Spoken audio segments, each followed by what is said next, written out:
Jones, só um detalhe, lá na França o Messi está acusando o Lyon de não fazer o pagamento lá por um jogador, está protestando. Não é contra o Corinthians, não, é contra o Lyon, tá?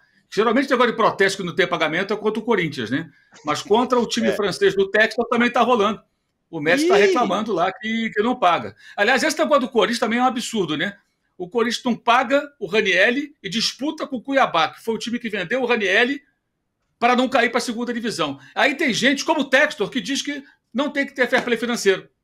Não tem que ter fair play financeiro. Lá na França pode ser que tenha algum problema para ele. Para aqui não tem nada. Paga, não paga. Para o Corinthians também está tudo certo. Isso aí é mais do que doping financeiro. Né? Você enfraquece um adversário, utiliza o atleta, não paga por ele. Mas, pelo que eu li, o Cuiabá fez um contrato com cláusulas interessantes. Né? Multa de 30% por atraso e todas as parcelas futuras vencem automaticamente quando o atraso ocorre. E o Corinthians estaria aí devendo 11 milhões para o time lá do Cuiabá. Mas para quem deve 2 bi e pouco, o que é que são 11 milhões, né? E não para de vai contratar, né, devendo. Mauro? Não, Mauro. Você está sendo injusto. Porque, além do mais, está contratando. Está trazendo gente. Lógico. Já trouxe mais lógico. Entendeu? São mais jogadores, mais jogadores e mais jogadores. Também, mas acho que é sempre importante a gente olhar os times que o também me assusta no exterior, sabe? O que também tem outros times aí, né? O que também me assusta no caso é o seguinte: me assusta o fato de ter ainda quem venda, quem negocie. Porque está chamando o calote. Como é que você faz negócio com um clube que está sendo acionado por um outro porque não pagou o outro? Você fala, não, para você não, amigo. Primeiro você acerta lá com o seu credor. Depois a gente conversa. Parece óbvio. É muita boa fé. É boa fé. São pessoas de boa fé. Ó, daqui a pouquinho tem o Finanças do Esporte aqui e a gente vai ser falado sobre isso. Vamos listar quantos contratados e por qual valor o Corinthians contratou. Tem um agravante aí que é o seguinte: o noticiário do Corinthians diz que o Corinthians está correndo para pagar o Hugo ao Flamengo, né? Para poder jogar contra o Flamengo já primeiro, o goleiro. Para isso, então, teria dinheiro, mas para pagar o Cuiabá não tem. Isso. Que já vendeu. Quer dizer, é uma brincadeira isso. Por quê? Porque não tem o fair play financeiro. Tivesse, o Corinthians estaria sujeito às penalidades previstas pelas regras do fair play financeiro. A gente tem que ficar desenhando isso toda hora, porque quando surgem vozes relevantes, quer ou não, em inglês ou em português, ele fala em inglês, o Textor é uma voz relevante. A mídia dá muito espaço para ele. Muito mais do que deveria, na minha visão. E aí ele fala que o fair play não serve, tudo, e não é questionado como deveria também, né? Diga-se de passagem. Isso fica parecendo ponto de discussão. Não é, amigo. Tem que ter o fair play financeiro. Óbvio que tem. O Corinthians dá exemplo de que isso é necessário todos os dias. E Corinthians e Cuiabá estão na mesma liga agora, né? Não é nem que eles estão separados, estão na mesma liga. Teoricamente, mostra como eles só estão se importando para vender TV mesmo, nem para nada. Não é nada. Estão se importando. Agora Mauro, eu usaria o termo, acho que é mais apropriado, as pessoas entendem mais, doping financeiro. Estamos tratando de evitar doping financeiro. Sim. Muito bem. Então falaremos sobre o Corinthians no Finanças do Esporte. Vai ter o Paulo Massini, o Rodrigo Vessoni e o Igor Siqueira. Vão falar bastante sobre essa questão do Corinthians. Rodrigo Vessoni? Foi o que o Rubens Lisboa me passou aqui. Ele que elencou os 18 contratados. Ele elencou os 18 contratados. E orçou o investimento do Corinthians em 18 atletas. Muito bom. Agora, Danilo, e o Palmeiras nessa brincadeira toda, hein? O Palmeiras perdeu para o Botafogo por 2-1. Tem um jogo contra o São Paulo agora no fim de semana. Vai poupar ou não vai poupar? O que vai fazer agora? Tá aí, precisa se classificar na Libertadores, precisa não fugir dos primeiros colocados no Brasileiro. Qual a situação? Bom, algumas escolhas do Abel que eu não entendi muito bem, até estava participando com o Arnaldo no pré-jogo do Palmeiras e Botafogo, e eu tinha certeza que ele ia colocar 3 zagueiros e 2 volantes, porque na minha cabeça não faz sentido ele repetir o esquema do Veiga de 8 num jogo contra o Botafogo fora de casa. E ele me surpreendeu. Eu falei, olha, ele não tá, vai jogar para cima do Botafogo, que eu achava estranho. E aí, quando você vê essas escolhas, você acaba projetando um Palmeiras diferente para o São Paulo. Vou primeiro falar do jogo do Botafogo, que para mim o Palmeiras, o Abel surpreende nessa questão, para mim negativamente. O Veiga de 8, ele permite o Botafogo ter muito mais um controle de um jogo no momento que o Botafogo precisava, e aí o Aníbal, ele também não estava nos seus melhores dias, então nos 2 lances, nos 2 gols do Botafogo, o lançamento nas costas de uma zaga com 3 zagueiros, o Aníbal, ele não encurta o espaço, ele deixa o Botafogo lançar as 2 vezes, uma nas costas do Murilo, entre o Murilo e o Vanderlan, com o Luiz Henrique, que já estava dando mostras que era a principal preocupação, e depois uma nas costas do Vitor Reis, de novo o Aníbal não pressionou. Eu sei que não tem que dar o combate efetivamente para você não perder espaço, não tomar o drible, deixar aquela quebra de linha, mas o Aníbal deixou um espaço muito grande, olhou de longe, e aí isso é fatal para o Botafogo, como foi. E aí tem outras questões, como a escolha do Caio Paulista, que depois de ter feito bons jogos, finalmente o Caio Paulista apareceu, ele tirou o Caio Paulista do time.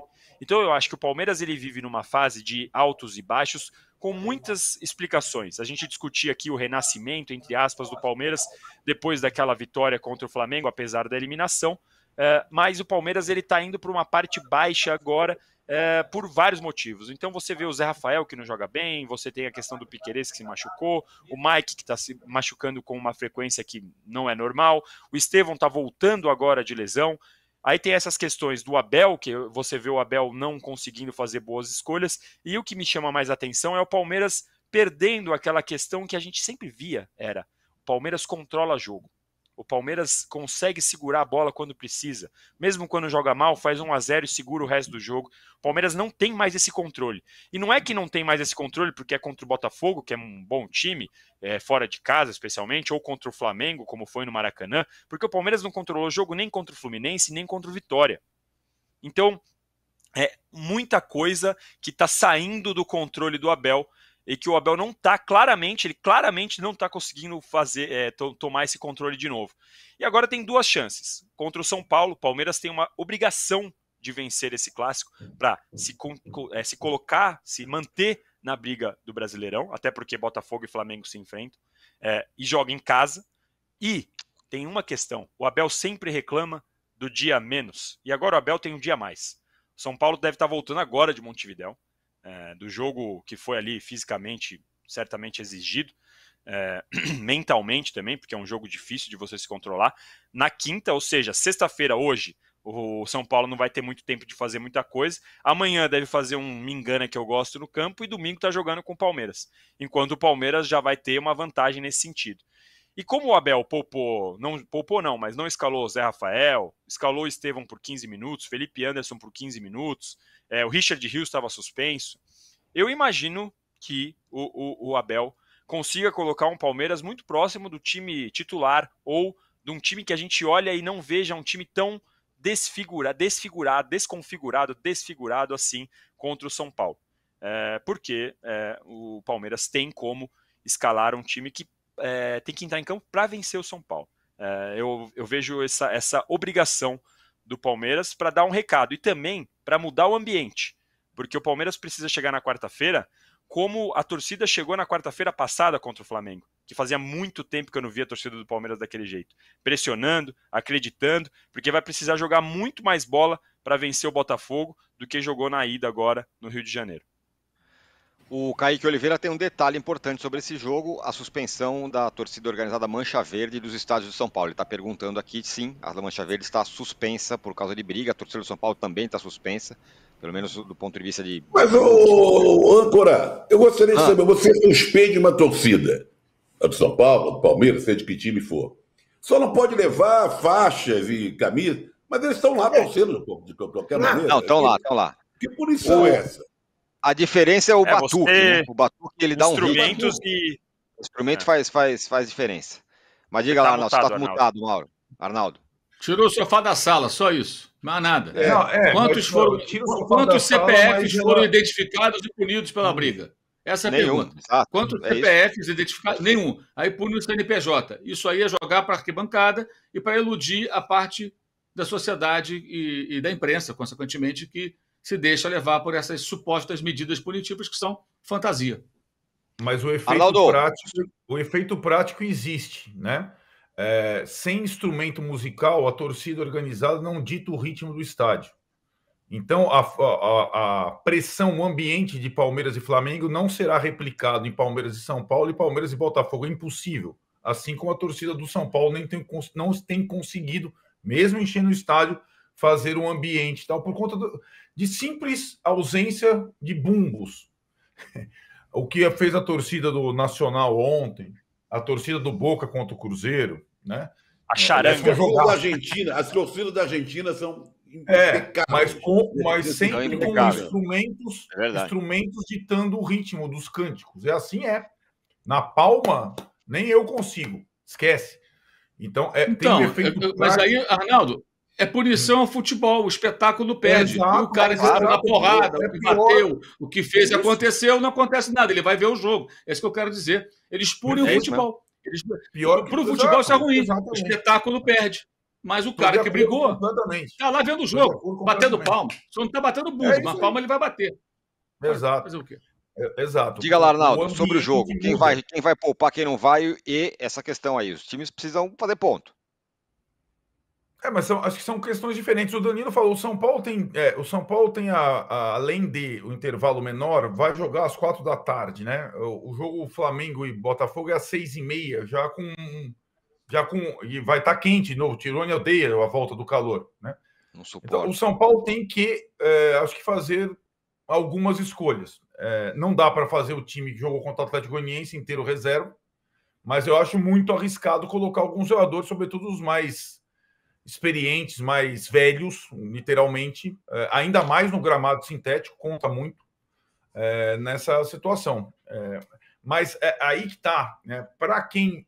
Eu entendo, Danilo, para quem manda o jogo, para quem perdeu no meio de semana, a necessidade de vitória é maior, de colocar pelo menos um time forte para vencer a partida, né? Então, acho que o Palmeiras...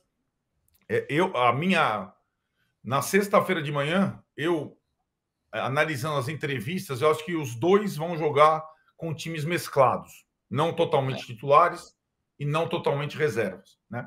E aí o São Paulo tem, depois desse jogo, um intervalo maior para o Nacional. O Palmeiras já tem que jogar na quarta.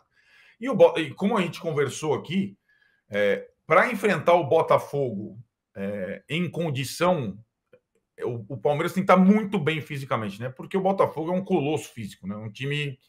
E aí transporta para o outro clássico, né, Tirone?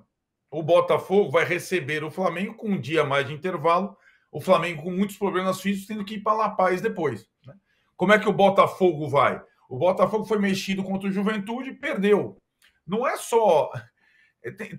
Esse campeonato em que as rodadas do brasileiro ficam mutiladas, por isso que o Trajano fala, você nunca sabe qual vai ser o time titular ou reserva e tal.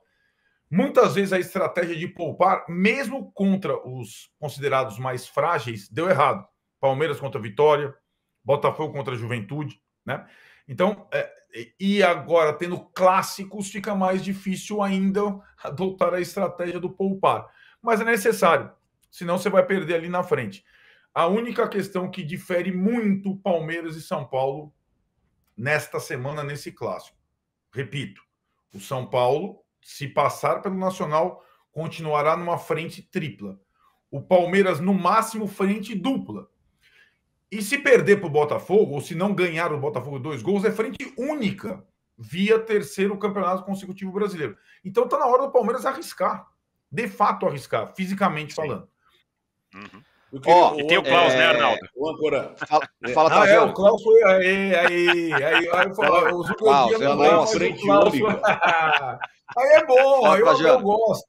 Se não me engano, frente única era uma vestimenta de uma determinada Isso, época. era uma vestimenta feminina, frente única. Frente única. Mas falando em determinada época, o campeonato do jeito que está, me faz lembrar, o Juca sabe mais um pouco isso, porque é mais veterano como eu. Mas vocês vão pegar o auge do campeonato de aspirantes. Isso. Campeonato de aspirantes, que fazia preliminar dos jogos principais. O pessoal ia ver o Rivelino jogar no time aspirante. Eu ia ver o Edu do América jogar no time de aspirante. O Campeonato Brasileiro, do jeito que está se comportando, diante de tanta dificuldade, calendário, contusões, não sei o quê, Copa do Brasil, está virando um grande campeonato de aspirantes. Né? Impressionante. Estamos fazendo lembrar daquela época de alguns anos atrás. E é o campeonato mais difícil e mais importante que nós temos, todos. mais difícil. Pois é. Né? Pois é. Agora, não podemos deixar de saudar aqui, se você botou na pesquisa só Libertadores, a situação cômoda, vamos dizer. Cômoda é um pouco de exagero, mas muito boa do Fortaleza, né? Porque o Fortaleza, diante de todo esse quadro envolvendo esses times aí que estão aqui e ali, se ele passar pelo Bragantino, ele vira líder do Brasileiro, vai jogar em casa um jogo teoricamente menos complicado, porque, né, que o adversário é um jogo, claro, foi empate, primeiro jogo, mas o Fortaleza pode terminar líder do Brasileiro e muito bem na Sul-Americana, ao contrário de times muito mais poderosos que têm muitos problemas pela frente. O Fortaleza é o líder por pontos perdidos. Olha, eu não sei se é porque o Fernando não está aqui hoje, mas a gente está recebendo muitos elogios aqui da galera. Por exemplo, quer ver só? Deixa eu ler aqui, vou passar o Ratão e o Gatão para o Juca. Aqui, ó. Mas peraí, aqui, ó. O Rodrigo Santos fala que esse programa merecia 1 hora a mais, com remuneração dobrada. Aí dá para pensar. E o Júlio César Rodrigues fala, Juca inspirado hoje. A remuneração dobrada foi interessante, ele é amigo nosso. A parte da remuneração dobrada a gente gostou. Muito e o bom, Júlio César Rodrigues fala, Juca inspirado hoje, parabéns, vocês dão um show.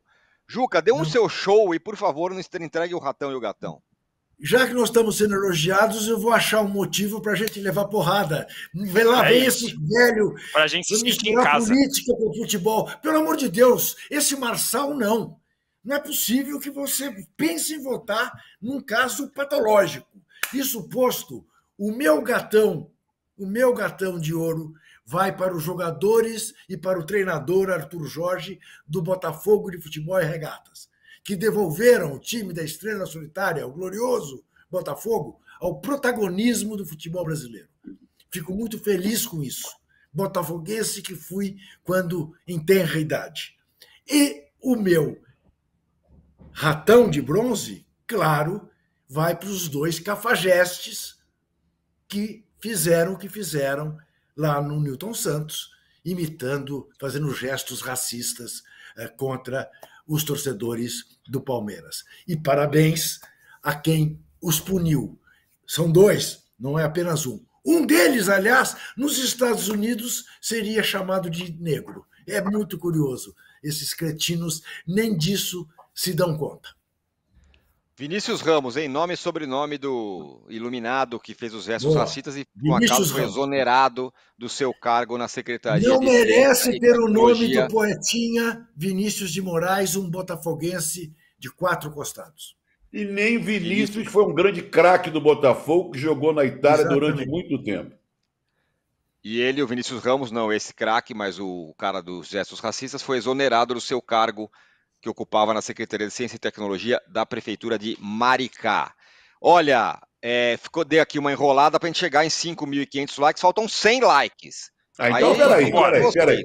Ou a gente espera mais 5 minutos. Remuneração em dobro, leva um pouquinho de minutos adiante para chegar aos 5.500. Vai, moçada, vamos dar mais 100 likes aí para a gente chegar em 5,5 mil. Bessone esperam. Então não aguenta aí. Né? Então, ó, ficamos por aqui, vocês têm um tempinho para nos chegar aí. 5,4 mil, nada ainda, hein, meu? Eu vou dar o meu like aqui para ajudar. O Fernando, cadê o Fernando? O Fernando tá de férias, pô? O programa foi elogiado ontem porque o Fernando não tá. Foi exatamente isso. Ó, obrigado, Mauro. Obrigado, Juca. Obrigado, chegou lá, Danilo? Arnaldo. Chegou. Trajano, Danilo. Obrigado a todos vocês que estiveram com a gente. 5,6 mil likes, chegamos. E a agenda é a seguinte, hein? Agora, às 10 horas, tem o Finanças do Esporte. Vai falar bastante do Corinthians, com o Massini, o Vessone e o Igor Siqueira. Às 11 horas, tem o De Primeira. A Domi está de volta no De Primeira. Ela, o PVC e o André Hernan. Às 18 horas, a craque, querida Marília Ruiz e o Renato Maurício Prado entram em campo para o fim de papo. E a gente volta na segunda-feira. Atenção, valeu, Juca. Atenção, Juca. Terça-feira. E na terça-feira... Cartão vermelho às 7 da noite. Trajano, Juca e grande elenco. É isso. Valeu. Tchau. Adeus. 6 mil. Opa, 6 mil.